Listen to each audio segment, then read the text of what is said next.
देश में उठ रहे वो तमाम मुद्दों को लेकर के पूर्व आईपीएस एसआर दारापुरी साहब से बात की। चाहे लॉकडाउन की आड़ में 48,000 गिरफ्तारियां हों, चाहे उमर खालिद शफूरा या मिलान हैदर पर यूएपीए लगाने की बात हो, चाहे अजान को लेकर के हो रहे विवाद की बात हो, चाहे अरब देशों में उठ रहे इस्लामोफोबिया को लेकर के मोदी सरकार की किरकिरी को लेकर के सवाल हो, हर वो तमाम मुद्दों पर एसआर दारापुरी साहब से बात की, जिसे आप लोगों को भी जानना चाहिए कि एसआर दारापुरी साहब ने क्या कुछ कहा है। लॉकडाउन के आड़ में चाहे दिल्ली में हो चाहे उत्तर प्रदेश में हो, अब तक 48,000 गिरफ्तारियां हो चुकी हैं। देखिए, ऐसा है कि ये बात सही है कि लॉकडाउन में लगातार गिरफ्तारियां हो रही हैं।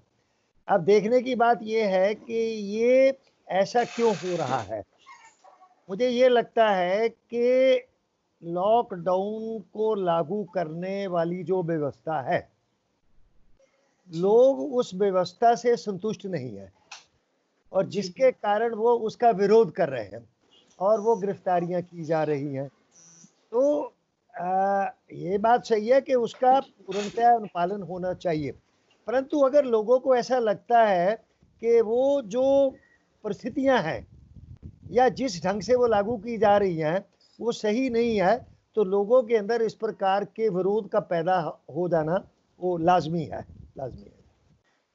क्योंकि सर ये देखा जा रहा है सीए एनआरसी का जो लोग विरोध कर रहे थे उन लोगों को चुन चुन करके गिरफ्तार किया जा रहा है इस लॉकडाउन में। जैसे उमर खालिद की बात करें तो यूएपीए लगा दिया, मिरान हैदर पर यूएपीए लगा दिया। तो किस तरीके से देखते हैं जो सरकार है वो सीए एनआरसी के विरोध करने वालों को कुचलना चाहती है या लॉकडाउन के एजेंडे में सिर्फ अपना ही एजेंडा साबित करना चाहती है? देखिए, ऐसा है कि मुझे ये लगता है कि जैसा अमेरिका के पूर्व राष्ट्रपति के जो एडवाइज़र थे, उन्होंने ये कहा कि सरकारें जो संकट होता है उसका इस्तेमाल अपनी पकड़ मजबूत करने के लिए करती है। अर्थात वो जो संकट का दौर होता है उसमें सरकार अपनी ज़्यादा शक्ति दिखाती है और आगे के लिए अपनी पकड़ को मजबूत करती है, जिसको मैं दूसरे शब्दों में ये कहूँगा, अगर लीगल टर्म्स में कहें, स्टेट की जो पुलिस पावर होती है वो पुलिस पावर को मजबूत करने की कोशिश जो हर एक सरकार करती है और वो अपनी पकड़ को जनता के ऊपर और मजबूत करती है। और ये जो गिरफ्तारियां हो रही हैं जो कि अब हो तो दंगे के नाम पर रही हैं, कि जो दिल्ली में फरवरी में दंगा हुआ था उनसे लोगों को जोड़ के अब मैं इस चीज़ को बड़ा नज़दीक तौर से देख रहा हूँ कि उन लोगों के ऊपर ये आरोप लगाया जा रहा कि इन लोगों ने साजिश करके दंगा भड़काया। अब जबकि वो दंगा करने वाले कौन थे, किसने करवाया, किन्होंने घर जलाए, कौन हमलावर थे, कहाँ से बाहर से आए और किसने उनको बुलवाया, पुलिस की क्या भूमिका रही, ये सबको स्पष्ट है कि किसी से बात कोई छुपी नहीं है। परंतु ये एक बड़ा दुर्भाग्य है, मैं इसको दुर्भाग्य कहूँगा, और दिल्ली पुलिस की एक बहुत बड़ी ज्यादती है कि वो कोरोना के दौर का जो संकट है, लॉकडाउन है, उसका इस्तेमाल एनआरसी सीएए के विरोध में जो लोग एक्टिव थे उनको फिट करने में लगी हुई है और उनको जेल भेज दे रही है, मारपीट भी कर रही है, जैसा कि हमने खालिद साथी के साथ देखा, औरों के साथ भी देखा। और इसके पीछे उनका मकसद ये लगता है, एक तो इसका सबसे बड़ा न्याय ये हो रहा कि जो लोग दंगे के शिकार हुए थे वही लोग दंगे के आरोपी बना दिए गए, एक्यूज बना दिए गए। उसके पीछे ये था कि अगर इनको खुला छोड़ेंगे तो ये एफआईआर दर्ज कराएंगे, उसमें किसी के खिलाफ एफआईआर लिखाएंगे अगर वो जानते हैं, फिर दूसरा वो मुआवजा मांगेंगे। तो इस सब चीज को रोकने के लिए कि ना वो एफआईआर दर्ज करा पाए ना वो मुआवजा मांग पाए, उनको ही उठा के दंगों का जो है वो आरोपी बना दिया गया। वो अपना घर देखने के लिए वापस आए, अगर घर किसी का जला है वो सारी उम्र तो बाहर रहेगा नहीं, वो अपने घर पे वापस आएगा। तो वहां पर चुन चुन के लोगों को, जो इन्होंने कितनी एफआईआर दर्ज की है, उसमें साजिश वाली जो थ्योरी है। अच्छा, कुछ एक बड़ी बात और ये आ रही है, वो कह रहे हैं कि जो लोग वीडियोज में दिखाई दे रहे हैं हम उनको गिरफ्तार कर रहे हैं। वीडियो जब बनता है उसमें तो कुछ लोग दंगा करने वाले होते हैं, कुछ लोग देखने वाले होते हैं, कुछ लोग दूर खड़े होते हैं। तो जब तक दंगे में ये दिखाई ना दे, वीडियो में दिखाई ना दे कि वो आदमी हिंसा कर रहा है या वो हिंसा को भड़का रहा है, तब तक उसके ऊपर ये आरोप नहीं लगाया जा सकता। अब अगर किसी के घर पे हमला हो रहा और उसका कोई वीडियो बना रहा, तो वो घर वाला भी दिखाई देगा और आपका हमलावर लोग भी दिखाई देंगे। तो दिल्ली पुलिस क्या कर रही है कि हमलावर तो कितने पकड़े हैं मैं नहीं जानता, क्योंकि वो तो सामने नहीं आया, पर घर वाले कितने पकड़े हैं, जिनके घर जले हैं, जो लुटे हैं, पिटे हैं, वो कितने पकड़े गए हैं, उसके आंकड़े कुछ मैंने देखे। तो ये एक तरीके से इसको डबल ज्योपार्डी कहा जाता है कि एक तो दंगों में वो मारे गए, उनके घर जले, और दूसरा अब पुलिस उनको फिर मार रही है, उनको आरोपी बना के, एक्यूज बना के उनको जेल में डाल रही है। ये मैं समझता हूं कि जो लोग दंगे का शिकार हुए हैं उनको खत्म करने की एक साजिश है कि इनको इतना क्रश कर दो जैसा गुजरात में हुआ था, ताकि ये ना अपनी शिकायत कर पाए और ना कोई आवाज उठा पाए। ये दिल्ली में हो रहा। मैंने तो इसके बारे में अपनी इंटरव्यू में कहा, फ्रंट लाइन में मेरी इंटरव्यू छपी है लंबी चौड़ी, उसमें मैंने ये कहा कि ये एक टारगेटेड हैरासमेंट है कि आपने ग्रुप को टारगेट किया है, दंगे में वो टारगेट हुए, अब पुलिस भी उनको ही टारगेट कर रही है और उनको खत्म करना चाहती है, जो कि बड़ा खतरनाक खेल है और ये दुर्भाग्यपूर्ण भी है। सर, इसी के साथ उत्तर प्रदेश पुलिस पर और सरकार पर भी सवाल खड़े होते रहे हैं। हालांकि उत्तर प्रदेश सरकार और पुलिस बड़े-बड़े दावे करती है कि उन्होंने क्राइम रेशियो बिल्कुल खत्म कर दिया है, पर यही टांडा से कोई रिजवान आटा लेने के लिए जाता है, तो उसे पीट-पीट करके मार डाल दिया जाता है। और आज ही बुलंदशहर में 2 साधुओं की जिस तरह से हत्या हुई, मीडिया उस खबर को छुपाता है, और जब यही पालघर में घटना होती है, तो बढ़ा चढ़ा करके दिखाने की कोशिश करता है। तो किस तरीके से देखते हैं सर इन चीजों को?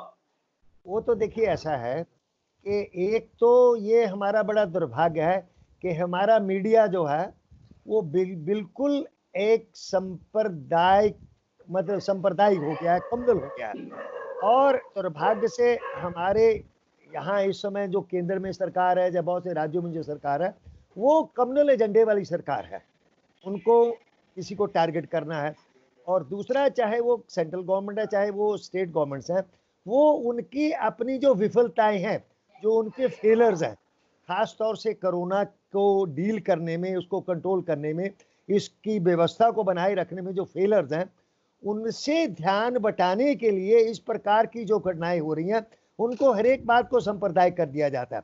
अगर दिल्ली में जो तबलीगी वो लोग हैं, उनको जो है जमाती है, उनको टारगेट कर दिया जाता है और नीचे तक ये संदेश दे दिया जाता है कि भारत में अगर कोरोना फैला है तो उसके लिए तबलीगी जमात वाले जिम्मेदार हैं। इसके पीछे खेल क्या है? खेल ये है कि हमारे यहाँ जो कोरोना फैला है, हमारी सेंट्रल गवर्नमेंट ने और स्टेट गवर्नमेंट ने उसमें कोई कार्रवाई नहीं की, और कार्रवाई की तो बहुत देर से कार्रवाई की। जब दिसंबर में, मतलब वुहान में, चीन में हो गया था और 31 जनवरी को हमारे देश में पहली कोरोना से मौत हो गई थी, तब से लेकर सरकार ने क्या किया? सरकार तो खुद, अपना बयान था इनका मार्च के महीने में, शायद 13 मार्च का था, कि सेंट्रल गवर्नमेंट कह रही है कि ऐसी कोई चिंता की बात नहीं, यहाँ कोई ऐसा खतरा नहीं है। और फिर 23 मार्च तक जो है मध्य प्रदेश की सरकार गिराई जाती है, वहां पर जो है शपथ ग्रहण कराया जाता है और सब खुल्लम खुला खेल होता है। और जब बहुत लेट हो जाता है तब फिर जो है जाके एक दिन का लॉकडाउन किया जाता है। तो ये जो फेलर था सरकार का, इसको लापरवाही कहिए, आपको आपराधिक नेग्लिजेंस कहिए, आपराधिक लापरवाही कहिए, ये मुख्यतया यहाँ कोरोना के फैलने के लिए जिम्मेदार है। इसमें उंगली सरकार की तरफ उठती है, चाहे वो सेंटर की सरकार हो चाहे राज्यों की सरकार हो, तो वो उस मुद्दे से ध्यान हटाने के लिए कि कोरोना के फैलने के लिए, इन्फेक्शन के फैलने के लिए कौन जिम्मेदार है, उसे ध्यान बटाने के लिए, चाहे वो पालघर है, चाहे वो दूसरी कोई छोटी मोटी घटना है, चाहे वो डॉक्टरों पर हमले की बात है, उसको हाईलाइट किया जाता है। और जो इसकी जड़ में, जिसके कारण ये कोरोना इतना बड़ा भयंकर रूप धारण किया है, उसको जो है उसके ऊपर पर्दा डालने की कोशिश की जा रही है। ये एक सोची समझी साजिश है, सोची समझी चाल है। सर, तबलीगी जमात का आपने ज़िक्र किया क्योंकि हमने ये देखा है कि जब 26 तारीख को उन लोगों को निज़ामुद्दीन मरकज़ से निकाला गया था, सबने ये बताने की कोशिश की कि वो छिपे हुए थे। मेरे 2 सवाल आपसे यहाँ ये बनते हैं, जिस तरीके से अब प्लाज़्मा थेरेपी के लिए खुद तबलीगी जमातियों की वीडियो और तस्वीरें सामने आती है, वो अपने आप में बहुत बड़ी मतलब तमाचा है नफ़रत के मुँह पर। और दूसरा ये कि तबलीगी जमात को जब से टारगेट किया गया है, अरब देशों में इसकी आवाज उठने लगी और वो साफ तौर पर कह रहे हैं इस्लामोफोबिया इन इंडिया। इन दोनों सवालों को सर किस तरीके से देखते हैं आप? देखिए ऐसा है, एक तो ये जो तबलीगी जमात को टारगेट करके जो एक हवा बनाई गई कि कोरोना फैलने के लिए खास तौर से मतलब ये तबका ज़िम्मेदार है, उसका संदेश जो है वो गाँव तक गया है, गली-गली तक गया है। उसके कारण एक नफ़रत पैदा हुई है। वो नफ़रत आपको दिखाई देती है कि जो मुसलमान जो ठेले वाले थे, रेहड़ी वाले थे, दुकान वाले थे, उनकी दुकानें बंद हो रही हैं, उनसे खरीदारी बंद हो गई है। और आम आदमी के लगन मेजॉरिटी जो लोग हैं उनके दिमाग में चला गया कि यहाँ पर मुख्यतया कोरोना फैलाने के लिए ज़िम्मेदार जो हैं ये तबलीगी लोग हैं और उसके कारण नफ़रत हो रही है, नफ़रत पैदा हुई है और वो नफ़रत की जो डिग्री है बहुत हाई है। वो फिज़िकल वायलेंस भी हो रही है। कई जगह पर इस प्रकार से मारा गया, मारपीट जी, की गई, ताने दिए गए। एक लड़के ने सुसाइड कर लिया, उसके ऊपर इतने ताने दिए गए, जी। मारपीट भी हुई। तो ये जो इनका एक एजेंडा था, खास तौर से आरएसएस का जो एजेंडा था कि हमें कोरोना संकट को भी हिंदू मुसलमान करना है, उसमें वो बहुत बड़ी हद तक कामयाब हुए। और आज आप ज्यादातर लोगों के दिमाग में यही है कि इसको फैलाने में जो तबलीगी लोग हैं, तबलीगी के साथ फिर सारे मुसलमान भी आ जाते हैं। ये मुसलमान लोग हैं जो कि इसको फैलाने के लिए जिम्मेदार हैं। अब जो आपने दूसरी बात कही, जो तबलीगी, इसके बारे में तो एक बड़ी अच्छा, मैं कल ही देख रहा था कि एक कोई यूके में एक कोई व्यक्ति है, इंडियन है, उसने इस पर टिप्पणी करते हुए ये कहा कि ये जो कहा जा रहा कि ये तबलीगी लोगों ने ये कोरोना फैलाया, उन्होंने कहा उससे पहले क्या हो रहा था। ये 6 फरवरी को जब ट्रंप के साथ 1 लाख लोग इकट्ठा किए गए थे, तो उसने उनको कहा वो ट्रंप जमाती जिम्मेदार हैं या तबलीगी जमाती जिम्मेदार हैं। उसने ये सवाल खड़ा किया कि इस पर ईमानदारी से इस पर जो है चर्चा होनी चाहिए कि इसको बड़े-बड़े आयोजन किसने किए और ये जो तबलीगी जमात वाला जो मरकज़ वाला है, उसकी उसकी अनुमति किसने दी थी? उनका अगर विदेशों से लोग आए थे, उनकी जो चेकिंग करनी चाहिए थी एयरपोर्ट से, वो किसने करनी थी? किसकी ज़िम्मेदारी थी? जिसने नहीं की उसके लिए वो ज़िम्मेदार है। और फिर पुलिस से मतलब 100 गज दूर भी वो नहीं है आपका जो मरकज़ है, तो जब वहाँ पर इतनी बड़ी भीड़ थी, सारा कुछ हो रहा था, तो पुलिस ने जाके दखल क्यों नहीं दिया? कि क्यों दखल नहीं दिया? जी, क्यों सर। नहीं उनको कहा कि आप इसको खत्म करिए? फिर उसके बाद उनके ट्रांसपोर्ट का इंतजाम क्यों नहीं किया? उनको क्यों नहीं जाने दिया? तो ये एक बड़ी साजिश, मैं कहूँगा साजिश रही है कि तबलीगी मामले को आगे बढ़ने देना। ठीक है, जो उसके आयोजक थे उनकी भी गलती थी, उनको भी ये दिमाग में रखना चाहिए था कि ये हो रहा दुनिया में, तो हमें ऐसा नहीं करना, परंतु उन्होंने अनुमति लेके किया और सरकार ने अनुमति दी। उसमें गलती अगर तबलीगी जो मरकज़ वाले हैं उनकी है, तो उससे बड़ी गलती सरकार की भी है। तो अब वो ज़िम्मेदारी लेने को कोई तैयार नहीं है। उसके खिलाफ आपने तबलीगी वालों के खिलाफ और मुसलमानों के खिलाफ एक बच्चे के दिमाग में ज़हर भर दिया कि ये ज़िम्मेदार, और वो टारगेट किए जा रहे हैं। उनका इकोनॉमिक बायकॉट हो रहा है, इकोनॉमिक बायकॉट। अब आपने दूसरी बात जो कही कि तबलीगी लोग जो पहले मरकज़ उसमें मतलब पाए गए, पॉजिटिव पाए गए, वो अपना प्लाज़्मा देने को आगे आए हैं। ये एक बड़ी अच्छी बात, ये तो इंसानियत की बात है। जो लोग उनको जी। नफ़रत करते हैं, जो उनको टारगेट कर रहे हैं, उनको ज़िम्मेदार ठहरा रहे हैं, उनकी जान बचाने के लिए वो लोग अपना खून देने को तैयार हैं। तो ये मैं समझता हूँ कि ये इंसानियत का एक बहुत बड़ा एक उदाहरण है कि यहाँ मानवता है, वहाँ अमानवता है। वहाँ उनको टारगेट किया जा रहा है, वहाँ उनको उनका सब कुछ बर्बाद करने की कोशिश की जा रही है। परंतु अभी भी मुझे डर है कि ठीक है, बहुत सारे तबलीगी आगे आए हैं, उन्होंने खून दिया भी है जैसा मैंने भी, परंतु जो ज़हर मुसलमानों के खिलाफ, तबलीगियों के खिलाफ घर-घर तक बच्चे के दिमाग में भर गया, वो ज़हर आसानी से निकलने वाला नहीं है। सर, मैं यहाँ पर ये भी जानना चाहूँगा क्योंकि मोदी सरकार हमेशा दावे करती है, मीडिया भी दावे करती है कि हमारी मोदी सरकार का डंका जो है वो विदेशों में ज़ोर-शोर से बज रहा है। अभी बीते 10 दिनों से लगातार ट्विटर पर इस्लामोफोबिया इन इंडिया ट्रेलर पर नंबर 1 पर चल रहा है और अरब देशों में लगातार सवाल पूछे जा रहे हैं कि आखिरकार ये घटना तब हुई, तब मोदी सरकार क्यों नहीं बोली? आखिरकार ये जो जितने भी चाहे लिंचिंग के केसेस हुए हों, चाहे बाबरी मस्जिद के तमाम मुद्दे हुए, उनको उठा करके मोदी सरकार से सवाल पूछा है। जो इस्लामोफोबिया इन इंडिया का ज़िक्र अरब देशों से सवाल उठने लगे हैं, उसे किस तरीके से देख रहे हैं सर आप? ऐसा है, अब कहा जाता है कि the whole world has become a village. सारी दुनिया एक गांव बन गया है। अगर गांव के एक मोहल्ले में कुछ होगा तो उसकी खबर दूसरे मोहल्ले में भी तुरंत पहुंचती है। आपका सोशल मीडिया है, इंटरनेट है, तमाम टीवी चैनल है, ये तमाम है। तो यहाँ पर ये जो इस्लामोफोबिया का एक मतलब जो फोबिया खड़ा किया गया वो नया नहीं है, ये तो पहले से है। चाहे वो टेररिज्म के नाम पे है, चाहे वो दूसरे दूसरे नाम से है। ये जो इस्लामोफोबिया यहाँ पर कोरोना संकट के दौरान जिसको और हवा देने की कोशिश की गई या उसको और बड़ा बनाने की कोशिश की गई, और जिस प्रकार से इस्लाम के खिलाफ लोगों ने टिप्पणियां की कि ये तो फलां का धर्म है, ये फलां है, और फिर अरब कंट्रीज के बारे में, औरतों के बारे में, दूसरों के बारे में जो मतलब टिप्पणियां की, तो वो यहाँ के लोग जो हमारे भगवाधारी हैं वो समझते हैं कि दुनिया गूंगी, बहरी और अंधी है। अब दुनिया ना गूंगी है, ना बहरी है, ना अंधी है, वो सब कुछ देख रही है। वो ठीक है कि वो दखल नहीं देते। हम कहते हैं ये तो हमारा अंदरूनी मामला है, हमारे यहाँ मुसलमानों के साथ क्या हो रहा क्या नहीं हो रहा हमारा अंदरूनी मामला है, बाहर किसी को दखल नहीं देना चाहिए। परंतु ऐसा नहीं है। अब दुनिया एक है।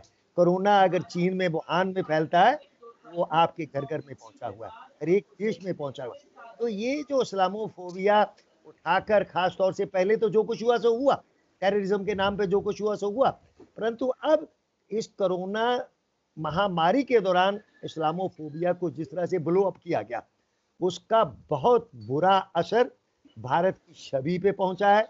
और जो लोग खाड़ी देशों में रह रहे हैं उनके भविष्य के लिए बहुत बड़ा खतरा है। मैं समझता हूं कि जो लोग इस बात को उठा रहे हैं उसे इस पर ठंडे दिमाग से सोचना चाहिए। अगर खाड़ी देश उस पर वास्तविक प्रतिक्रिया, अभी तक तो ट्विटर पे ही चल रहा, उसमें चल रहा, कल को वो सबको निकालना शुरू कर दे। वहां पर एक कोई वाजपेयी है जिन्होंने बहुत कुछ घटिया टिप्पणी की थी, वो अब वहां से छोड़ के भागे हुए, और उन्होंने कहा कि वो छूटेगा नहीं, उसको सजा मिलेगी। और वहां तो इस्लाम की बात छोड़ो, वहां तो किसी धर्म के खिलाफ भी अगर कोई टिप्पणी करता है तो उसको कड़ी सजा मिलती है, जो कि वहां मिली है। ऐसा नहीं कि आप इस्लाम के खिलाफ ही बोलेंगे तो आपको सजा, उनका ऐसा कानून है। परंतु ये हमारा दुर्भाग्य है कि यहाँ पर फ्री फॉर ऑल है, कोई कुछ भी करे, अगर वो सक्षम है तो उसका कुछ नहीं बिगड़ता है। परंतु इस्लामोफोबिया के मामले को जैसे भड़काया गया, जैसे उठाया गया, उसके बहुत बुरा असर जो है वो देश की छवि पर तो हो ही रहा है। और जो प्रवासी हैं, जो हमारे लोग फॉरेन कंट्रीज में, उनका भविष्य भी जो है वो बहुत अंधकार में चला गया है। सर, एक आखिरी सवाल आपसे लेना चाहूंगा क्योंकि सरकार लॉकडाउन में अपनी नाकामियों को छुपा रही है, चाहे उत्तर प्रदेश सरकार हो, चाहे दिल्ली सरकार हो, चाहे केंद्र सरकार हो। अभी हाल ही में विवाद को जन्म दिया गया अजान को लेकर के। दिल्ली के प्रेम नगर में दो पुलिस वाले पहुंच जाते हैं कि अजान नहीं होगी, वहां का मामला सुलझता है तो गाजीपुर से तस्वीर आती है और गाजीपुर की तस्वीर सुलझती भी नहीं तो गोरखपुर में कल जिस तरीके से मस्जिद में जाकर के तोड़फोड़ और मुअज्जिन को मारपीट, ये किस तरीके की तस्वीरें उभारने की कोशिश की जा रही है सर? देखिए, एक तो ये है कि ये हमारा दुर्भाग्य है कि जो वर्तमान सरकारें हैं, खासतौर से जो भाजपा सरकारें हैं, उन्होंने गैर कानूनी कार्रवाइयां करने वाले जो बहुत सारे सेनाएं हैं, संगठन हैं, उनको खुली छूट दे रखी है। जो कि जब से 2014 से या जब से सरकारें बनी हैं, तब से सरकार तो अपनी जगह पे है, उसकी पुलिस तो अपनी जगह पे है। जो नॉन स्टेट प्लेयर जिनको कहा जाता है, जो कि सरकारी नहीं है, जो गैर सरकारी संगठन है, उनको खुली छूट मिली हुई है। हरियाणा में बॉर्डर्स पे काओ की चौकियां बनी हुई हैं, वो जिसको पुलिस वहां नहीं रहती, वहां नॉन पुलिस वाले लोग रहते हैं, वो बकायदा चेकिंग करते हैं, वसूलते हैं, मारते हैं, पीटते हैं, जो कुछ भी करते हैं। तो ये जो नॉन स्टेट प्लेयर्स को जो इन सरकारों ने, भाजपा सरकारों ने जो एक बढ़ावा दिया, केवल बढ़ावा नहीं दिया, अपने विरोधियों को दबाने के लिए उसका इस्तेमाल भी किया। ये केवल कोई अनजाने में नहीं हो रहा कि ये अचानक जो है इतने संगठन खड़े हो गए, इतनी सेनाएं खड़े, ये सब खड़ी की गई हैं। पहले भी थी, परंतु पहले उनको उसकी इतनी जरूरत नहीं थी, इतनी हिम्मत नहीं थी। परंतु वो कहा जाता है कि जब सैया भय कोतवाल तो फिर डर काहे का।